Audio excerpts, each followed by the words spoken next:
देवशयनी एकादशी व्रत कथा। जय श्री कृष्ण, जय राधे कृष्णा। देवशयनी एकादशी व्रत कथा को शुरू करते हैं। जो लोग भी इस कथा को पूरा देखें और सुनेंगे, भगवान उनकी व्रत सफल बनाएंगे। जय श्री कृष्ण। धर्मराज युधिष्ठिर ने कहा, हे केशव, आषाढ़ शुक्ल एकादशी का क्या नाम है?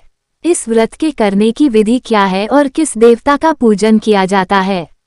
श्री कृष्ण कहने लगे कि हे युधिष्ठिर, जिस कथा को ब्रह्मा जी ने नारद जी से कहा था वही मैं तुमसे कहता हूँ।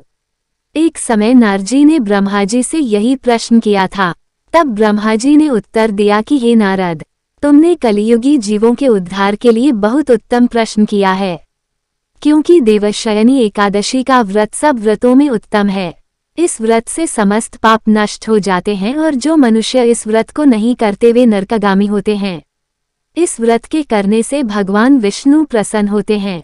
इस एकादशी का नाम पद्मा है।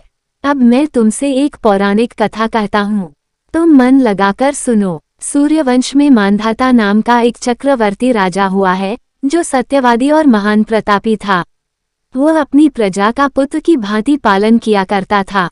उसकी सारी प्रजा धन धान्य से भरपूर और सुखी थी। उसके राज्य में कभी अकाल नहीं पड़ता था। एक समय उस राजा के राज्य में 3 वर्ष तक वर्षा नहीं हुई और अकाल पड़ गया। प्रजा अन्न की कमी के कारण अत्यंत दुखी हो गई। अन्न के न होने से राज्य में यज्ञादि भी बंद हो गए। एक दिन प्रजा राजा के पास जाकर कहने लगी कि हे राजा, सारी प्रजा त्राही त्राही पुकार रही है, क्योंकि समस्त विश्व की सृष्टि का कारण वर्षा है। वर्षा के अभाव से अकाल पड़ गया है और अकाल से प्रजा मर रही है। इसलिए हे राजन, कोई ऐसा उपाय बताओ जिससे प्रजा का कष्ट दूर हो। राजा मांधाता कहने लगे कि आप लोग ठीक कह रहे हैं, वर्षा से ही अन्न उत्पन्न होता है और आप लोग वर्षा न होने से अत्यंत दुखी हो गए हैं। मैं आप लोगों के दुखों को समझता हूँ। ऐसा कहकर राजा कुछ सेना साथ लेकर वन की तरफ चल दिया। वह अनेक ऋषियों के आश्रम में भ्रमण करता हुआ अंत में ब्रह्मा जी के पुत्र अंगिरा ऋषि के आश्रम में पहुंचा। वहां राजा ने घोड़े से उतरकर अंगिरा ऋषि को प्रणाम किया।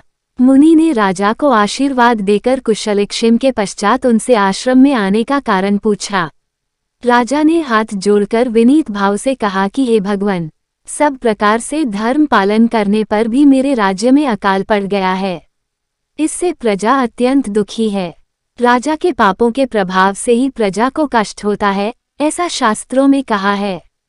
जब मैं धर्मानुसार राज्य करता हूँ तो मेरे राज्य में अकाल कैसे पड़ गया, इसके कारण का पता मुझको अभी तक नहीं चल सका। अब मैं आपके पास इसी संदेह को निवृत्त कराने के लिए आया हूँ। कृपा करके मेरे इस संदेह को दूर कीजिए, साथ ही प्रजा के कष्ट को दूर करने का कोई उपाय बताइए। इतनी बात सुनकर ऋषि कहने लगे कि हे राजन, ये सतयुग सब युगों में उत्तम है। इसमें धर्म को चारों चरण सम्मिलित हैं, अर्थात इस युग में धर्म की सबसे अधिक उन्नति है। लोग ब्रह्म की उपासना करते हैं और केवल ब्राह्मणों को ही वेद पढ़ने का अधिकार है। ब्राह्मण ही तपस्या करने का अधिकार रख सकते हैं, परंतु आपके राज्य में एक शूद्र तपस्या कर रहा है। इसी दोष के कारण आपके राज्य में वर्षा नहीं हो रही है। इसलिए यदि आप प्रजा का भला चाहते हो तो उस शूद्र का वध कर दो। इस पर राजा कहने लगा कि महाराज, मैं उस निरपराध तपस्या करने वाले शूद्र को किस तरह मार सकता हूँ? आप इस दोष से छूटने का कोई दूसरा उपाय बताइए। तब ऋषि कहने लगे कि हे राजन, यदि तुम अन्य उपाय जानना चाहते हो तो सुनो। आषाढ़ मास के शुक्ल पक्ष की पद्मा नाम की एकादशी का विधिपूर्वक व्रत करो।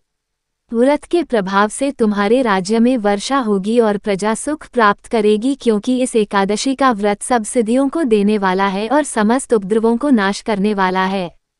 इस एकादशी का व्रत तुम प्रजा, सेवक तथा मंत्रियों सहित करो।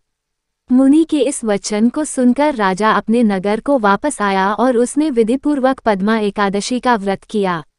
उस व्रत के प्रभाव से वर्षा हुई और प्रजा को सुख पहुंचा। अतः इस मास की एकादशी का व्रत सब मनुष्यों को करना चाहिए। यह व्रत इस लोक में भोग और परलोक में मुक्ति को देने वाला है। इस कथा को पढ़ने और सुनने से मनुष्य के समस्त पाप नाश को प्राप्त हो जाते हैं। अगर आपको ये देवशयनी व्रत कथा अच्छा लगा हो तो इस कथा को लाइक करें और इसी प्रकार और कथा कहानियों को देखने के लिए हमारे चैनल को सब्सक्राइब करें। धन्यवाद।